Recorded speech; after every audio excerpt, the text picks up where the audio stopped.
హనుమంతుడు పంచముఖ ఆంజనేయ స్వామిగా ఎందుకు అవతారం ఎత్తాల్సి వచ్చింది, ఎందుకు పంచముఖునిగా అవతరించినాడు అని.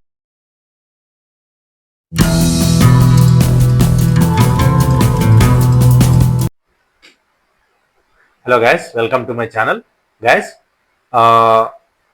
ఈరోజు మనం ఏంటంటే జనరల్గా లొకేషన్స్కి తిరిగి ఈ పాత పాత గుళ్ళు ఇవన్నీ చూపిస్తుంటాము. సో ఈ మధ్య కొంచెం గ్యాప్ వచ్చింది కాబట్టి నాకు అనిపించింది ఈ పురాణాల గురించి చిన్న చిన్న కంటెంట్స్ ఏదైనా చేస్తే బాగుంటుంది కదా అని.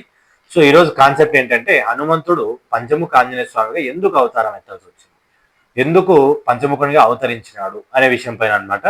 సో ఇలాంటి మరిన్ని వీడియోస్ కోసం మా ఛానల్ అయితే సబ్స్క్రైబ్ చేసుకోండి. సో కంటెంట్లోకి వెళ్తే, హనుమంతుడు పంచముఖ ఆంజనేయ స్వామిగా ఎందుకు మారాల్సి వచ్చింది అని అంటే, రావణాసుడితో యుద్ధం చేసేటప్పుడు రామలక్ష్మణుల్ని మైరావణుడు అపహరించి అంటే కొట్టి స్రోగోల్పోయిన తర్వాత వాళ్ళిద్దరిని కిడ్నాప్ చేయడం అంటాం కదా, అట్లా ఎత్తుకొని వెళ్ళి బలి అనుకుంటాడు అనమాట పాతాళ లోకంలో. సో ఎత్తుకొని వెళ్ళిపోయిన తర్వాత హనుమంతుడు ఏంటంటే ఆలోచించాడు, అంటే ఈ మైరావణుని చంపాలంటే 5 దిక్కుల్లో ఉన్న 5 దీపాలని ఒకేసారి ఆర్పి చంపాలన్నమాట. సో 5 దిక్కులు ఏంటేంటి అంటే తూర్పు, పడమర, ఉత్తరం, దక్షిణం, ఊర్ధ్వ దిక్కు అనమాట.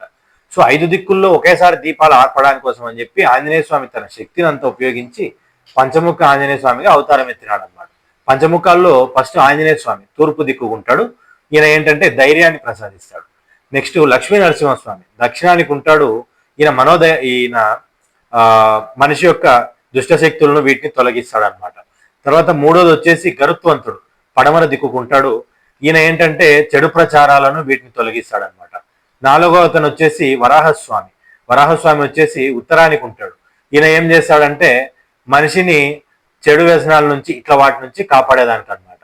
ఐదోది వచ్చేసి రుద్రుడు వచ్చేసి ఏం చేస్తాడంటే మనిషికి తెలివిని జ్ఞానాన్ని ప్రసాదించేవాడు అనమాట. సో ఇలాగా 5 ముఖాలు పంచముఖ అవతారం ఎత్తి 5 దిక్కులలో ఉన్న దీపాలని ఒకేసారి ఆయన ఆర్పేసి మైరావణుని చంపి రామలక్ష్మణుల్ని కాపాడినాడు అనమాట.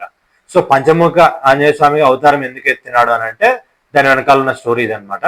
సో మా వీడియో కనుక నచ్చినట్టయితే లైక్ చేసి షేర్ చేసుకోండి. Thank you.